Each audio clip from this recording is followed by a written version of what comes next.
applied to so many positions that I could do in my sleep. I look at my resume and I'm like, oh my gosh, I'm perfect. I've done everything that they want. I've got the right experience and then some, and then you don't get any calls and you're like, oh, I'm an imposter, I'm not worthy.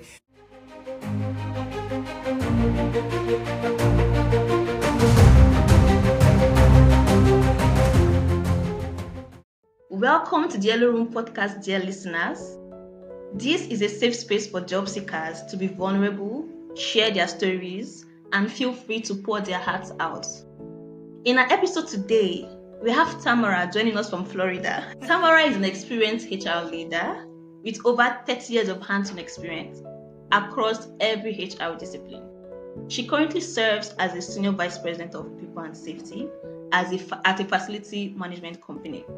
She has spent 5 years in her current job, but unfortunately, 2 weeks before Thanksgiving, she got a note that she was a part of a company-wide restructuring and she would be let go by the end of February 2025. Welcome to the Yellow Room podcast, Tamara. Thank you so much for having me. It's the first time really talking about the experience kind of outside of my own circle, so I'm excited to be part of the podcast. So thank you for the invitation. All right. Okay, for the record, I am officially meeting Tamara for the first time. Tamara only filled the form, and here we are today. Today's episode is Unfiltered, filled with vulnerable moments. So brace up, listeners. You don't want to miss out on any bit. After dedicating 5 years to this role, leading transformative projects, mentoring people, and navigating the messy world of HR yet rewarding, you finally found yourself on the other side of the table as a job seeker.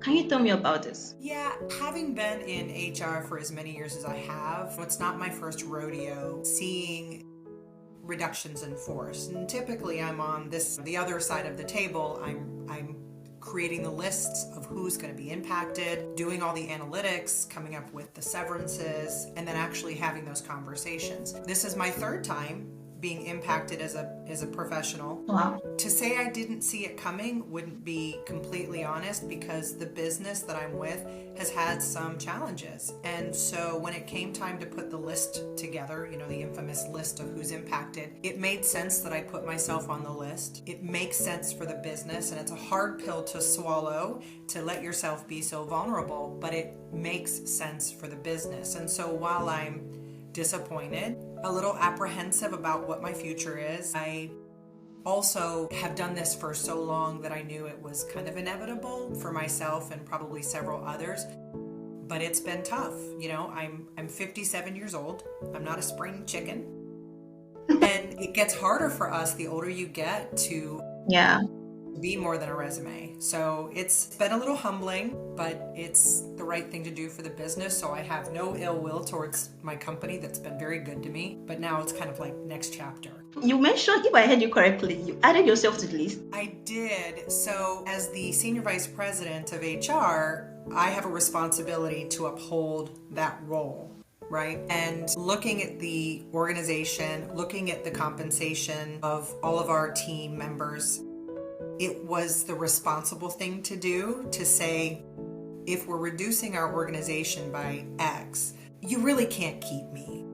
We have a great HR leader who she'll do wonderful. She's been with the company a long time. I have a lot of faith in her, but it makes more sense financially for the company to promote her, remove me, and give her an opportunity to grow. It's the right thing to do. And so as the person they've trusted in that leadership role, I would have fallen short had I not done the right thing, and it was the right thing to do. So. Wow, this is the first time I'm hearing something like this. And I'm sure other listeners would also say the same thing. Wow, you really did that. I am so speechless. Speechless. Wow. It wasn't easy. That's not true. Wow. I'm going to say it wasn't easy, but it was easy. It was easy to do because I'm a believer in karma. I'm a believer in, if you say you're good at your job, you have to do the right thing, even if you're on the receiving end of decisions being made. And I was really called to the carpet here to make a decision. And I definitely had my own internal struggle with it, at home alone by myself in my thoughts thinking, I have to put myself on the list. It's the right thing to do. Why would you do that?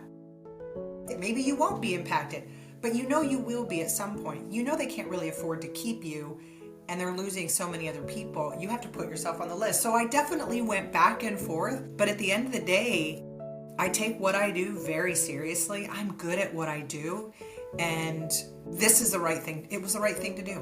So I'm a casualty of Your my own integrity, decision. you need to be studied. You need to be studied. You are really amazing. You're so amazing. Thank you. I'm So sure I'm not amazing. alone. I'm sure I'm Wow. not alone. That those hard decisions for HR practitioners and professionals sometimes impact them.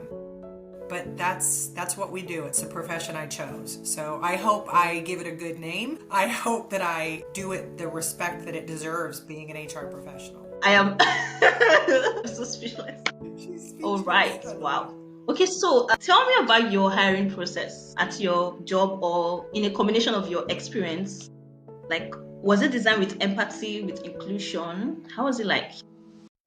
So I love this question, and thinking about having this call with you today, I actually was thinking why I'm so frustrated in my current adventure of seeking employment, why I'm frustrated. And the reason I'm frustrated kind of answers your question. So I've been doing this a long time.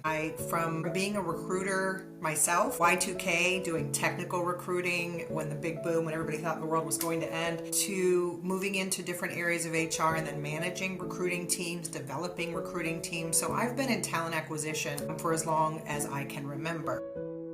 Things that I always brought to my teams and an expectation that I had on them was to look at every resume. We didn't use disqualifying questions because I don't agree that those tell the story. I believe that you will miss great opportunities for great candidates if you don't read each one. Granted, recruiters can flip a resume in 3 seconds. I get it. You get 200 resumes. It's really hard to give a quality look to every resume that comes through, but you have to look at them all. We would never rely on AI or applicant tracking systems to screen candidates out. Never. I wouldn't allow it. It's not the right thing to do. If you have 1,000 resumes, that's on the recruiter. You should have stopped the application process sooner so that everybody who did apply got the benefit of a set of your eyes on their resume. 1,000's too many. Wow. And that's what the job market is today. Job postings Wow. are getting thousands of resumes, and so naturally companies are going to AI and they're going Yeah. to DQ questions to screen them and do the work of a recruiter. But my experience, our process, every application, every resume gets a set of eyeballs. Whether it's scanning through it, looking for relevant experience, looking for keywords, looking for stability, looking for statistics. Show me a number. Show me where you said, I reduced turnover by X percent. Show me where you saved the company X amount of millions of dollars because as a CFO, you put these processes in place. Like, show me the money. Show me what you did. And then regardless of whether they meet the criteria, we'll give them consideration. So yes, fully inclusive. Every resume gets a set of eyes. Not everybody gets a phone call. It can't be done, especially with shrinking talent teams. You don't have 10 recruiters on staff usually anymore. You have smaller teams, and we had 2 at the end. And Wow. 100 resumes. You have plenty of time. You have plenty of time to eyeball 100 resumes for an opening and take the time to look. The other piece of that process is we don't send automated messages. I just refuse to do it. I just refuse to do it. I think that we deserve more. And I don't think that there's a whole lot of time needed for a recruiter to say, we received your resume, we appreciate your interest. Unfortunately, we're not going to consider you at this time, but if something changes, we've got your resume on file. Thank you again. But it's a direct email. It's not from a system. And the other rule is anytime that somebody gets an interview, they get a phone call if there's a rejection. You don't send an email and say, thank you so much Wow. for coming in and interviewing with us in person. They deserve a phone call. And sometimes those calls are hard to make, but that's the right thing to do. So my recruiting team, I've probably got, and I've had over my career, the best recruiters in the industry. They rival agency recruiters because they're so well respected. They pick up the call and say, "Hey Tamara, thank you so much for coming in and spending 2 hours with us and meeting the team. They loved having you. Unfortunately, we've selected another candidate, but I wanted to give you the courtesy of a phone call and see if you had any questions for me." That's the right thing to do. That's our process. I received funny enough, on this same note, I applied for a job, I think it was July 2024, and I got back from them that I've moved to the next phase. I think it was September, maybe last week of September. Then I was to send my writing samples. I sent writing samples. I moved to the interview stage. After the interview stage, they went like silent. They literally ghosted. And I reached out to them first time. I reached out to them the second time. I think it was maybe December, last week of December, that they sent an automated message. Sorry, you did not. That was so heartbreaking. I'm like, at least just tell me a reason why I did not meet. Let me know. Let me know. There was another one I did. The same thing happened. When I checked online, I saw what the person they chose did, and I asked, okay, this is actually what I would have done differently. But that's not how it's supposed to be. It's not everybody that have that access to know the person that was chosen for a particular role. So if hiring managers or recruiters, I don't know the term for that, I'm going to ask you a question on that. If they can design their process with empathy, it will really mean a lot to us job seekers. And I really appreciate that you made that a priority. Thank you so much for that. We need more people like you.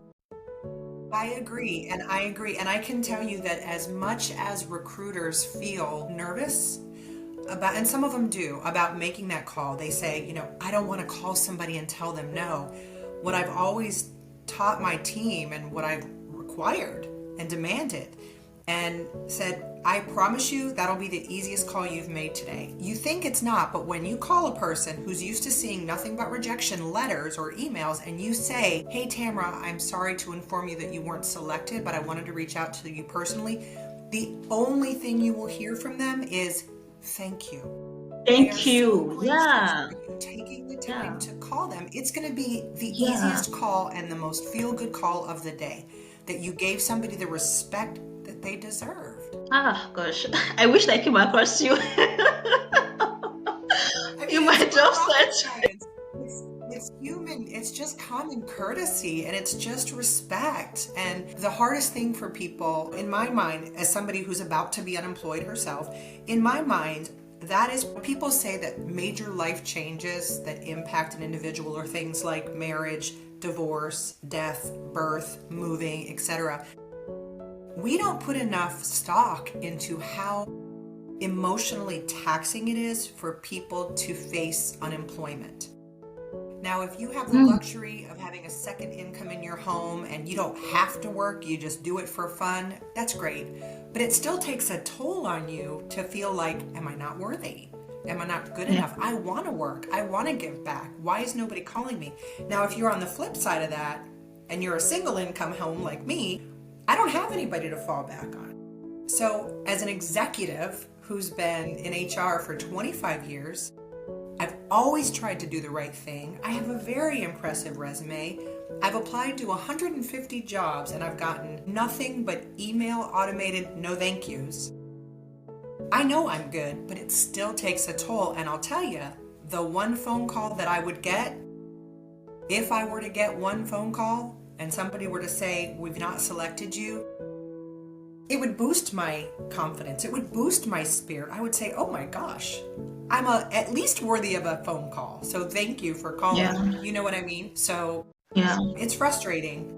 It's frustrating to be on this end and just see how companies have still not figured it out. Wow, this is amazing. This is amazing. So I have a question regarding worth, right? Because you also mentioned in your form that at times you question your worth, if your worth, you question your worth basically. So I have a question related to that, because I can relate to that. I can't count the number of times I cried myself to sleep. I've been applying for jobs for like over a year. I've consulted I have like all these things. I have the experience, I have everything. Yet I would really appreciate if HR resources team actually be empathetic with job seekers. And we are not asking for you, if we didn't make it to pass the first stage of screening, you can't send your automated messages. But when we move to the third phase, at least empathy, you should actually reach out to us and give us feedback of how we performed, so we know what to do better on the next application we apply to. So yeah, we are really grateful for HR leaders like you, and I'm very sure you're going to get another role even bigger than what you have now. Be positive. It's not always easy, but I stay proactive. Yeah. I celebrate my small wins. So I had somebody reach out to me who I've known through my network, but not personally. And she said, hey, do you want to grab coffee? I said, sure, let's grab coffee. And just having coffee with somebody in the industry, and she had nothing for me, so to speak, but she just was lifting me up and said, Tamara, you're so good. I've been following you on LinkedIn for so long. I can't wait to see where you land. You'll land somewhere. Don't you worry. You're so good. Wow. She had nothing for me, but what she gave me was a small win. And so then that pushes me for the next call. And I'm like, this is good. Yeah. And I think we missed an opportunity for people to do that. I'm lucky, blessed, fortunate that I have a really good network of strong women, of confident men who are in all levels, who have reached out to me to say, what can I do for you? Do you want to grab a bite? Do you just need to chat? Can I post your resume somewhere? Can I introduce you to anybody? I know not everybody has that, but then shame on us, right? So every time that I see somebody post a job open to work, I do the, posting for reach, because I have a really big network. And even though that network hasn't gotten me a job yet, it might find somebody else a job, and then that's okay. That's the right thing to do. So yeah, I celebrate the small wins to stay positive, and I know that when the right thing for me comes my way, it's gonna smack me in the face and it won't miss. So I'm ready for it. Yeah, so that's actually part of the reason. In fact, that is the reason why I created this podcast, because I felt so unworthy. I felt like I was doing something wrong. I felt like there was nothing good in it was a very dark period of my life, and in fact, I'm still job searching till now. So I decided to create a podcast where job seekers can come in, share their stories, learn, be vulnerable, and just be happy for each other, encourage each other. So I'm really glad that you joined this episode. Thank you so much.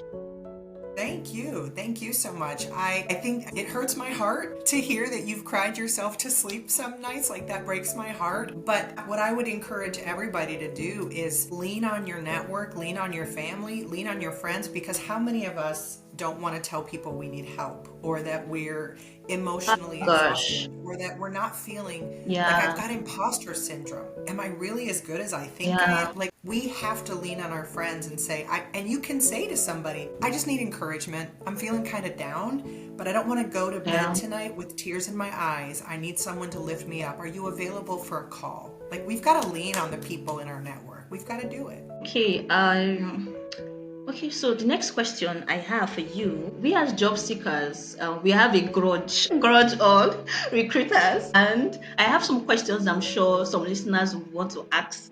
So my first question is a job description a wish list? Like, for example, you ask for, let's say, 5 years of experience, and someone with 3 years of experience, but that person has a proof or evidence that they've done similar roles, but they don't have the 5 years of experience. Would you consider that person for the role? Make sure my team did. But here's how I feel about job descriptions. So in my orbit of writing job descriptions for 20 plus years and then managing people who write job descriptions, we try to be as specific as possible to give the job seeker an idea of what a day in the life requires. And there are certain things that they've got to have to be able to do the job well.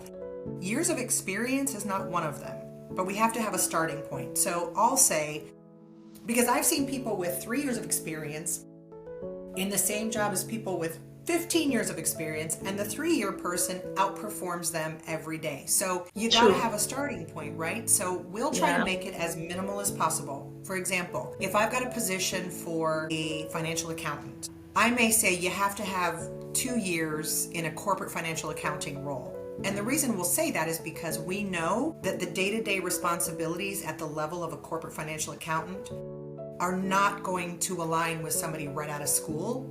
They're going to fall short of the demand.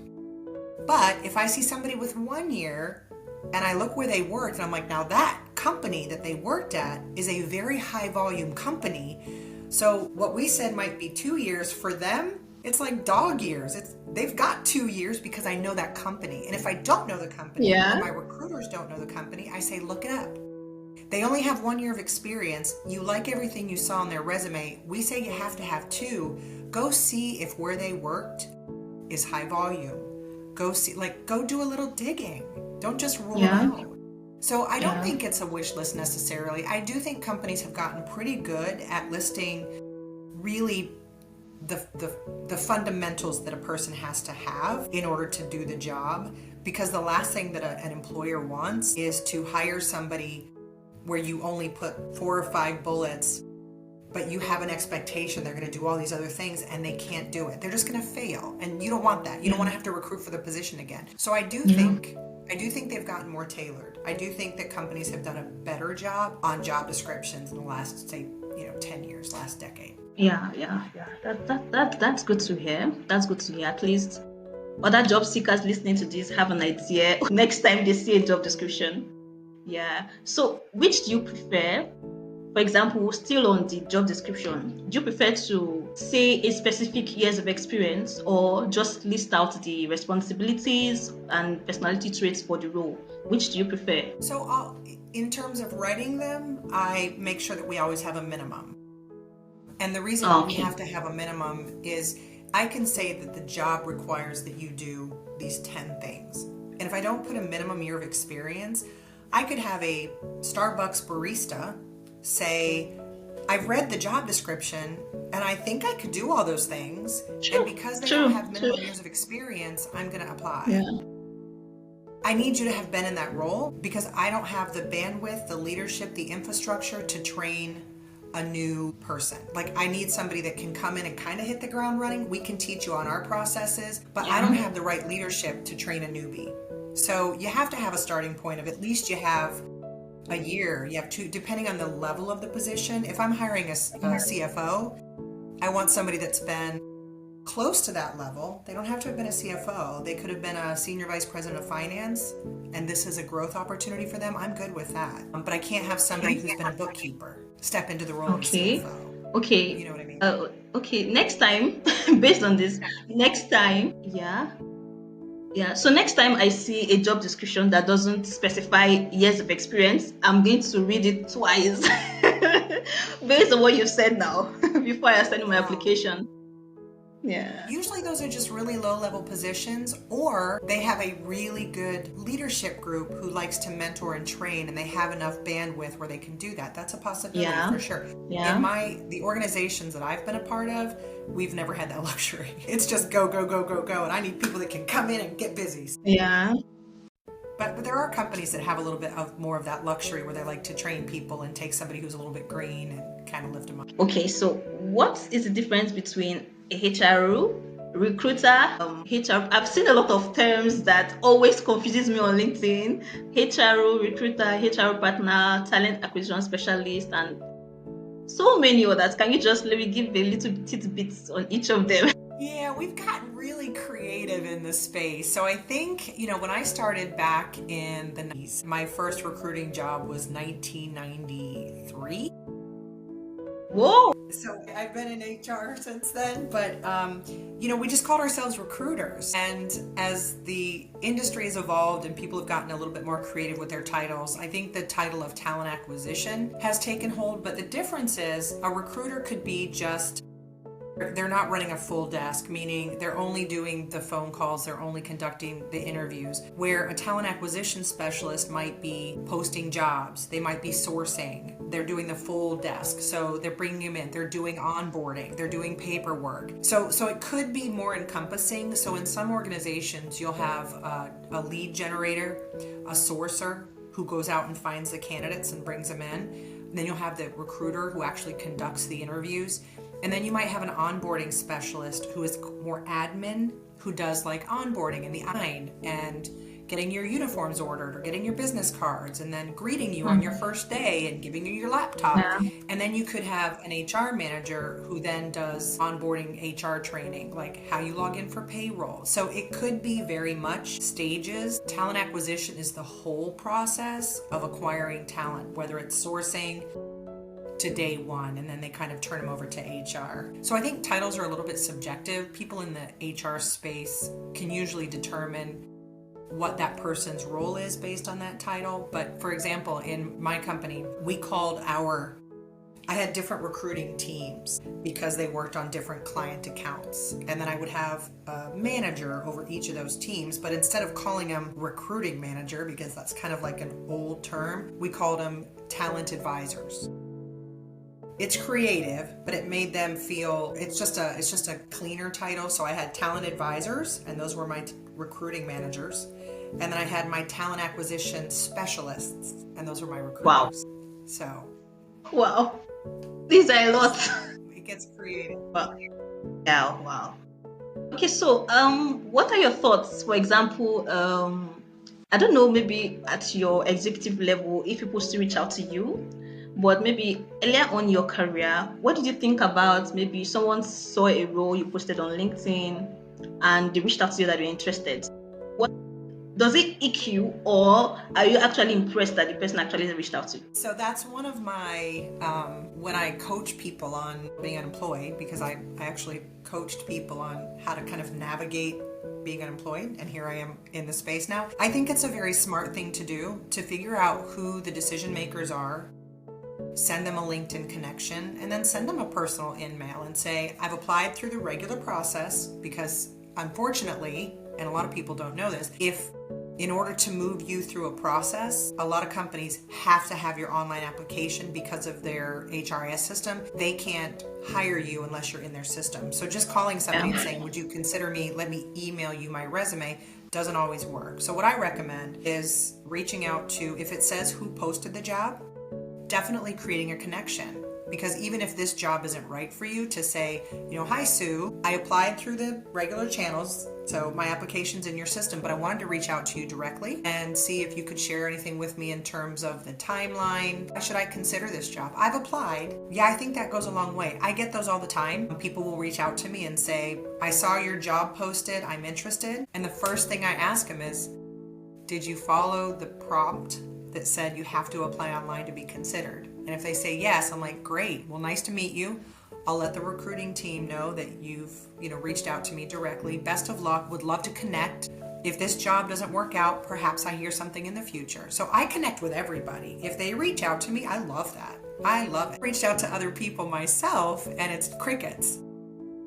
I'll say, hey, so I applied for a position in California. So my daughter lives out there, and I applied for a position for this really interesting company. And it wasn't so much the position. The position was fine. I have all the experience for it, but the company's kind of cool. So I found out who the founder of this company was, and it's this young guy.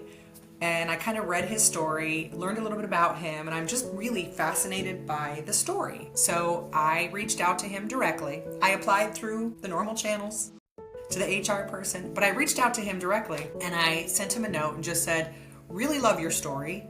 I've applied for the position, and I know HR will call me if they're interested, but I just wanted to tell you that I love your story. I love what you've done for this company. It's really impressive, and I'd love to hear more about it if I'm considered for an interview. I go on to LinkedIn the next day, and I can see that he looked at the message. I can see that he looked at my profile, but didn't take a minute to say, hey, thanks for checking us out. I appreciate nothing. And that's disappointing. Yeah. I didn't reach out to him to say, I want you to make sure I get hired. I said, I love your story. I've applied. They'll call me if they're interested. I know it's not, but really nice job. Congratulations on really building a great company. Crickets. That's disappointing, like you said.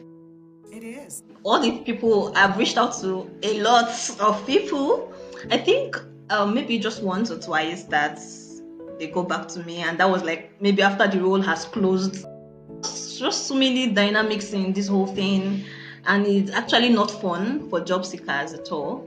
So like in this situation now, from your experience being on the other side, how has it shaped your perspective of hiring process and all? Anytime that I've looked for the next position for myself, it really has come down to my network. I know that probably everybody who listens to this and everybody who's been on the market will say what I'm about to say. I've applied to so many positions that I could do in my sleep.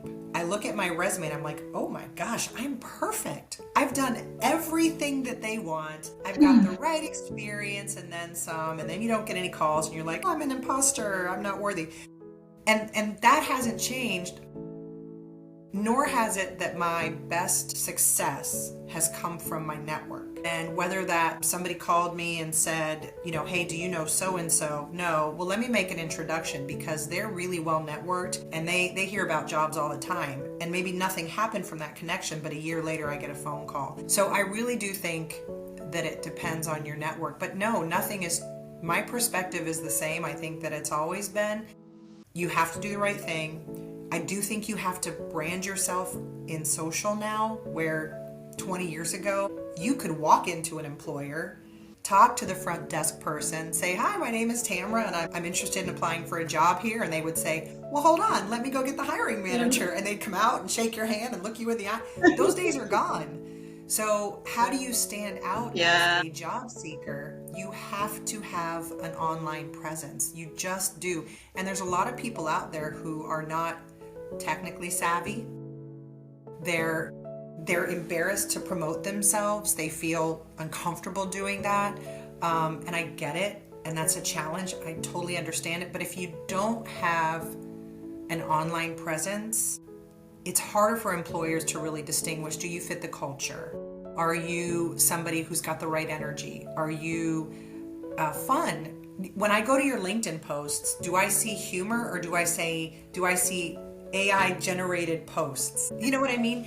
So I do think, from my perspective, like, I realize I've got to be more, I've got to get out there more. I've got to keep writing posts. I've got to make sure that I have a presence. So when somebody sees my resume, if any of them takes a minute to go look at my presence, they'll kind of see my story. They'll see my personality. They'll see I'm not just a stoic old HR grump who's like a policy guru. She's fun. She posted a cute picture from London, and she's talking about experiences that have made her vulnerable. And like, I like that. So my recommendation to people would just be, stay proactive, stay hopeful, stay connected, brand yourself, even if it's uncomfortable. Connect with people that are good to know. They don't have to have something for you today. They just have to be good to know.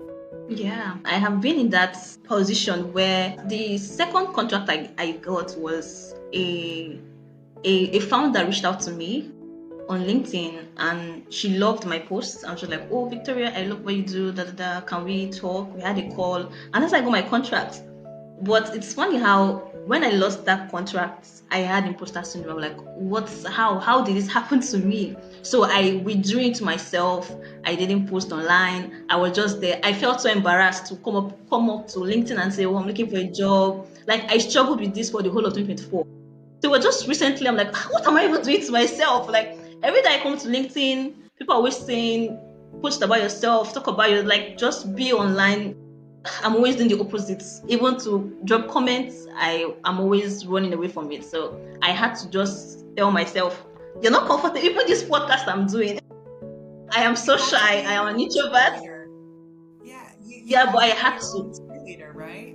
Yeah, I had to leave my comfort zone and actually do something. And I'm so glad that I took the step. So if you're a listener, please, you need to put yourself out there. A lot of opportunities you've missed a lot of opportunity because you're just being silent observer on LinkedIn. So this is your cue to start posting online. You don't have to do something very historic. You can just post about how your day went, what you're learning, project you're working on, just something human. Like, I read your profile, your LinkedIn profile, Tamara. You mentioned that how LinkedIn dynamics are changing from being professional to more human, to more emotional. So this is actually the best time to come out, share your stories and all, and get in the face of your employers. Yeah. Yeah, and So thank you so much for sharing that. Yeah. yeah, and I just want to add, like, I think for the people who, like you were for a while, they stay silent, they don't know what to say. They're like, what's interesting, what's appropriate? What do people, nobody cares. Nobody cares what I write. I'm unemployed. Nobody's going to go read my, I think it's okay to say to people, I'm really uncomfortable talking about myself, but I think it's important because this is part of my journey. It's okay to tell the readers and to tell other people on social media that this is not your comfort, but that you're doing it. Because I think that speaks volumes for people. And I've read stories where people have said, I don't like talking about myself, but I feel like I have to. And so I don't think I don't think anybody will find this interesting, but here's my story. And I'm engrossed in those stories. Those are the stories I want to read. I'm like, tell me, yes, I feel that. Like, those are the stories that warm my heart, that make me feel some sort of way. And then I always try to connect with those people and say, if you need support, we're in this together. I will say that a month ago, I had a moment where all I was seeing on LinkedIn was open to work, open to work. Like, people, just so many people losing their jobs. And it's almost like that algorithm that you see on, TikTok or whatever, where you're like, well, clearly because I'm losing my job, that's all that LinkedIn is showing me. But then something happened. And a couple weeks ago, I saw somebody said, I'm happy to share, with the little cartoon with the exploding, I'm happy to share that I've accepted a position. Yeah. And all of a sudden, that's what I'm seeing. Every day that I go onto LinkedIn, I'm starting to see more and more. So the tides are shifting. The tides are changing. Companies are starting to hire again. It's been a rough fall, I think, for people. And I think, I read something that 63% of Americans found themselves changing jobs last year. That's a really high number, but the tides are changing. And I think we're on the upswing. And I think employers are starting to hire, and it's going to happen. People are going to start to get jobs, and I'm starting to see more and more of that, which just makes me thrilled. So, Yeah. Okay, so you wrote in the form, I'm an SVP with over 2 decades of experience leading massive teams, building programs from the ground up, and driving results in fast-paced, high-stakes environments. I've been the go-to problem solver, the culture builder, the mentor, and yet my inbox is silent. That really got to me. I'm like, oh my God, this is a very, very, very, very touching story.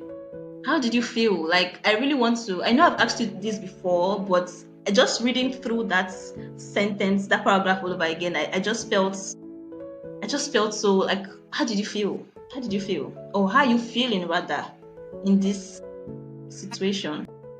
I'm a Libra, my horoscope, and so I'm a pretty balanced emotional person. I don't get super high, I don't get super low. And I've always trusted that the universe and God would put me where I'm supposed to be. And so, as tough as it is to get an empty email box or to see the thank you, no thank you auto-generated message, I'm staying positive because I do believe that this might have been the push I needed. So, I had my own consulting business years ago, and I've wanted to write books for years, and I just finished my first book. It's not published yet, but now we're in the process of getting it published. And I feel like the reason I haven't gotten a job, and the reason I haven't gotten calls, and the reason that I haven't had some recruiters call me and say, we want to interview, is because that's not the direction I'm supposed to go. So I just have to trust the process. I'm a very positive person.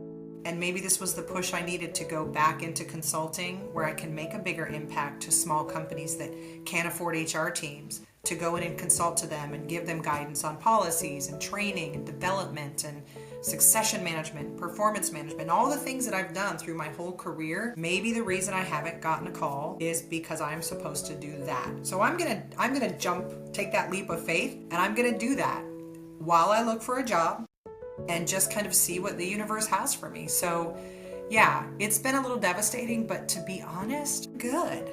I think I'm good. I'm not, I don't cry myself to sleep, and I don't have moments of fear, because I believe that I've earned my stripes in HR, and I believe that I've done the right things, and I've believed that I have a good supportive network, and it's gonna happen. It's just timing. It's just timing. So I'm staying positive. Yeah, I'm good. I love your positivity, and it's coming down on me very hard. Yeah. So I really love your spirit, and I really wish other listeners out there would learn from you, even with the very, very sad situation. You're still positive. You're still, yeah. I really love this mindset. Who's interested can connect with me on LinkedIn. Like I said, I try to connect with as many people as possible because I have such a large network. Many years ago, I got an award from LinkedIn for being in the top 3% of super users on LinkedIn. This was, 15 years ago. Wow. And I was like, wow, what an honor. LinkedIn, I'm a heavy LinkedIn user because I used to do a lot of training seminars. Like the Chamber of Commerce would hire me to come in and do, teaching people about writing their resumes or how to apply through applicant tracking systems. Wow. And so I built this really, really big network. So if it's beneficial for people to connect with me, I'm happy to connect with them. And I'd love them to say that they heard me on your podcast so I can share that credit with you. Yeah. I will share it on the description button below, yeah. So That'd be great. what are your thoughts? What are your thoughts for recruiters and hiring managers out there? And how do you think, if there's one thing you could tell them right now, maybe they're listening to it, what do you think they would do?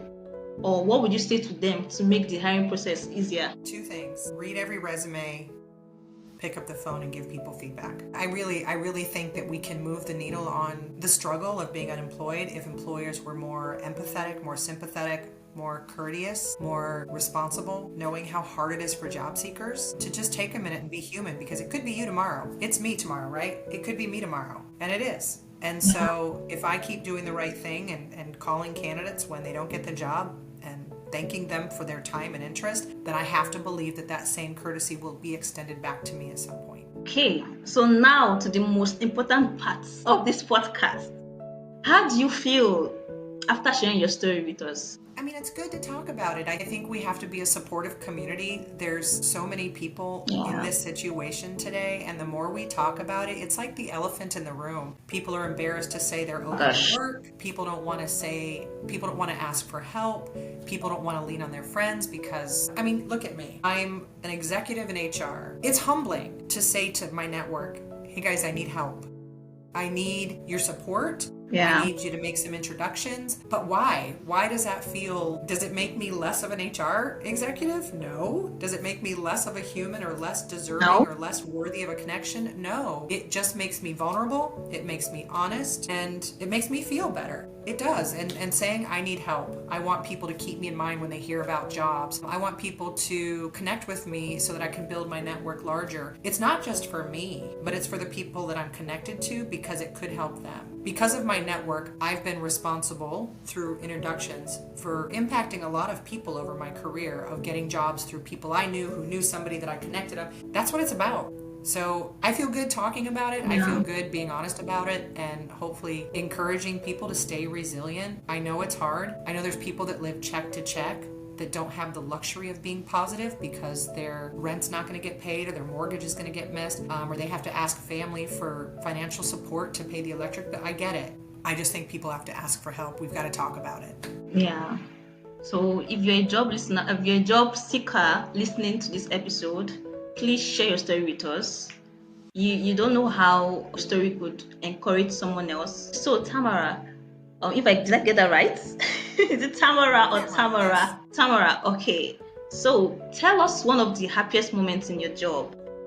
So you have to think. I have a lot of just such exciting things that have happened. But at this company where I'm at now through the end of February, one of the happiest moments is when they hired me, when I was being interviewed. They were interviewing me to be the head of the talent acquisition team. And at the time, previously had been at the vice president level, so this was a little bit of a step back for me, but I liked the story. I liked what this company was doing. I liked the growth. And I said during the interview, so tell me about your development team, your training department. They said, we don't have one. I said, ooh, so I can't take the job to be the head of talent if there's not a department for development, because I can hire people all day, but if we don't train and develop those people, they'll leave. Yeah. And I don't want that. So if you hire me, you're going to have to let me build a training department as well. And they said, oh, that's great. Yes. So they hire me. So then they hired me, they created a Wow. position for me as the head of talent acquisition and development. And over the course of the last 5 years, we built this training team. But one of the happiest moments for me was I ended up hiring a head of some instructional designers, some curriculum designers, and we together built the first ever in the company leadership development program. 21-week program, Wow. super robust, and one of the happiest moments for me was graduating our first class, having the CEO there, having the COO there, the CFO there. We had all the executives in the room, and all of our graduates had to stand up and give a 3-minute presentation on what taught them. And just seeing these already high-performing leaders graduate from a program that I was instrumental in building was just tremendous. And then we ended up graduating 4 more classes, and it was just a tremendous program that really impacted our leaders and took them to the next level. So I'm very, very proud of that. But the happy moment was sitting at the first graduation and just watching these leaders get up there, just so proud of themselves, doing present. It was tremendous. It was truly tremendous. You're really a high performer. Wow.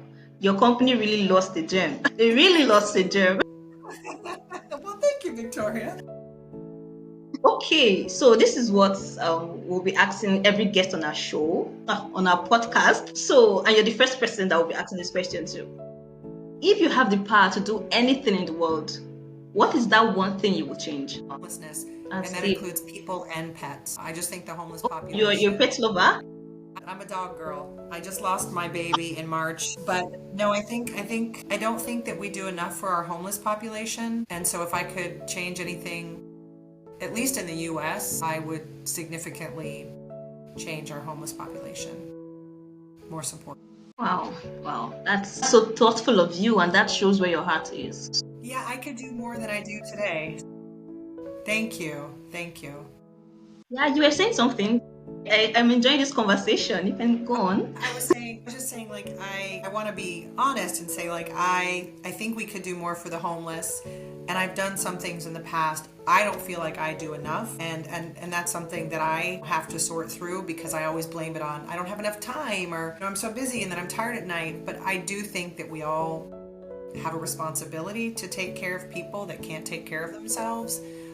I don't care if it's drugs, then we got to do better at rehab. And if it's mental illness, then we've got to do better at mental illness. I know that I personally could do more than I'm doing today, and I own that. But I will. It's one of my goals for 2025 is to give more time of myself. And so that will be something that I'll do better this year. I think we all should. Okay, that's good to hear.